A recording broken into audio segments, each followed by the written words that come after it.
comment s'installe la peur dans nos vies. Alors vous avez vu sur l'image, j'ai mis la théorie vs la pratique parce que ça va être vraiment important.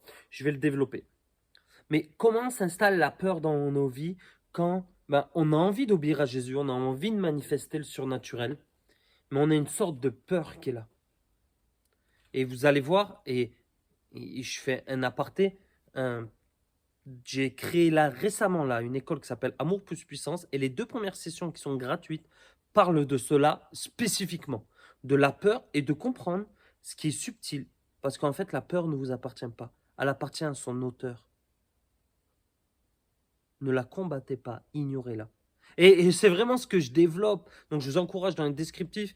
Donc je m'appelle Lucas Banovic pour ceux qui ne me connaissent pas. Et j'ai aussi un ministère, une plateforme d'évangéliste du ministère Prier dans la rue. Donc vous pouvez aussi retrouver les liens. Donc nous rassemblons 4 fois par an. Et quand nous nous rassemblons, en fait, nous faisons une évangélisation simultanée. C'est vraiment ce que Dieu m'a mis à cœur. C'est vraiment quelque chose de nouveau dans le sens que on n'a jamais vu ça. C'est vraiment quelque chose dans lequel Dieu m'a inspiré. Et même moi, quand Dieu me l'a inspiré, j'ai dit waouh. Donc ça m'appartient pas, ça appartient à tout le monde. Donc si vous voulez le faire, vous aussi vous pouvez. En fait, on se rejoint dans un Zoom à 14 heures. Toutes les villes, on sont montés jusqu'à 14 villes. Canada, Suisse, France, et il y a aussi souvent une partie de l'Afrique, une ville d'Afrique qui nous rejoint aussi. Et en fait, au même moment, en même temps, on prie les uns pour les autres, on déclare et chacun sort dans les rues de sa ville. Et en fait, on a l'impression de faire partie de quelque chose de plus grand, et c'est le cas. Et en fait, on réalise que déjà partout dans le monde, des gens le font. Mais quand en fait on le voit et on prie les uns pour les autres, c'est extrêmement puissant. Donc ça, c'est quelque chose que je vous encourager d'aller rejoindre les villes. Vous verrez dans les liens, les plateformes Prier dans la rue, nous avons plusieurs groupes d'évangélisation. Certains sont créés direct par Prier dans la rue, certains sont des collaborations de gens qui sont déjà dans le ministère. Donc si vous voulez, contactez-nous, on veut travailler, on veut collaborer. Et bien sûr, on a une dynamique, on a une manière de marcher au niveau de la parole, mais du prophétique, de la guérison. Et c'est vraiment ce que j'aimerais parler parce que comment s'installe la peur? Et c'est pour ça que je vous dis de rejoindre certains groupes. Il y en a peut-être près de chez vous. Et s'il n'y en a pas, contactez-nous. Mais l'idée, en fait, c'est que la peur s'installe dans notre vie quand je ne pratique plus l'objet qui combat la peur. Waouh! En fait, la peur, et je ne sais pas si vous avez déjà entendu ça, j'ai entendu, donc on ne va pas en faire une théorie, mais c'était Albert Einstein qui disait qu'en fait, les ténèbres, c'est l'absence de lumière. Et en fait, c'est exactement pareil pour la peur. La peur, c'est l'absence d'assurance.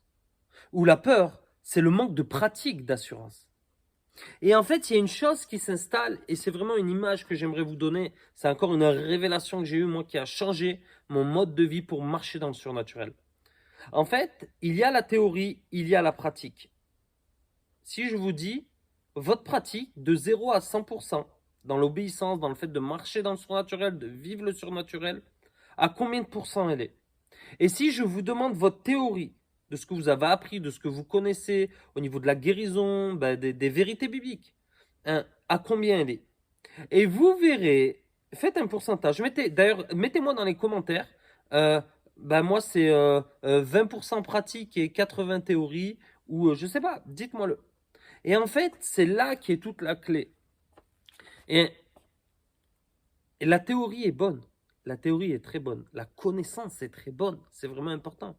C'est par la connaissance et la sagesse et la connaissance qu'on a du royaume et de ce qui l'entoure et du monde et des esprits et des royaumes et du royaume, de notre royaume dans lequel nous appartient, nous sommes héritiers, que nous arrivons à avoir un plan global pour bien fonctionner et porter du fruit.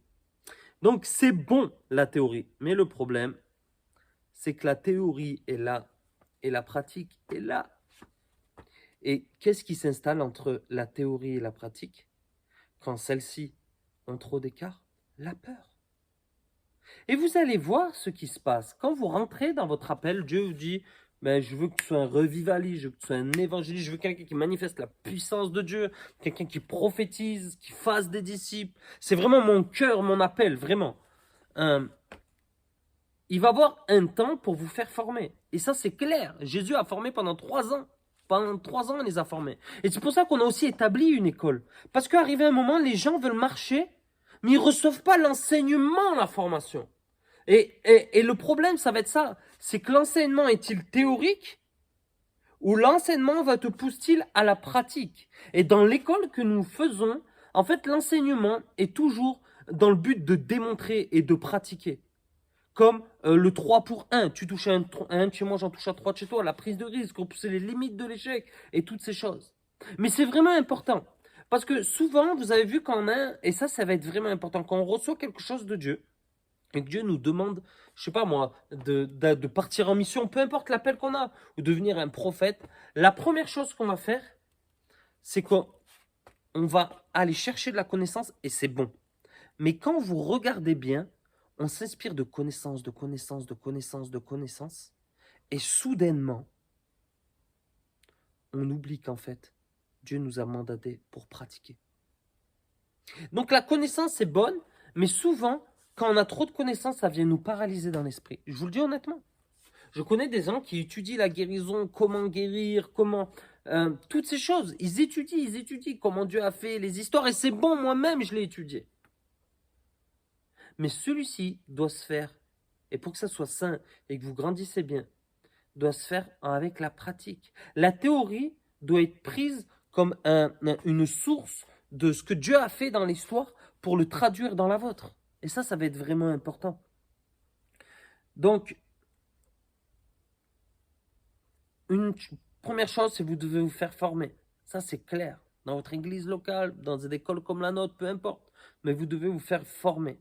Et cette formation, et ça va être vraiment important. Et c'est là où, en fait, que toutes les personnes avec qui je marche, dans lesquelles des futures collaborations, des choses qu'on voulait faire, le problème, et je vous le dis, le problème qu'on rencontre et ce qui est très difficile, c'est de rencontrer des personnes qui enseignent ce qu'ils pratiquent, qui enseignent le surnaturel, mais qui vivent le surnaturel, qui enseignent la guérison, mais qui portent du fruit dans la guérison. Et il y a et les gens, ce qu'on appelle des gens d'onction, des gens qui portent vraiment quelque chose et qui a du fruit, eh ben en fait, se font de plus en plus rares. Et le problème, c'est que et vous allez voir, il y a un gros écart entre ceux qui enseignent vraiment et ceux qui pratiquent. Il y en a qui font que pratiquer la guérison, ils vivent des choses, mais ils ne l'enseignent plus. Et ils ne l'enseignent pas, ou ils croient qu'ils ne sont pas dotés de cet enseignement, alors qu'ils ont reçu une autorité parce qu'ils la vivent. Donc voilà, j'espère que ça vous encourage. Comment s'installe la peur dans notre vie? Tout simplement, elle s'installe quand tu commences à ne plus pratiquer une des choses. Ok? Après, la peur est un esprit, est un mensonge, mais ça, c'est ce que je développe dans les écoles. Donc voilà, j'espère que vous avez été encouragés. N'oubliez pas, il y a des formations gratuites. Donc c'est gratuit, allez-y, soyez bénis.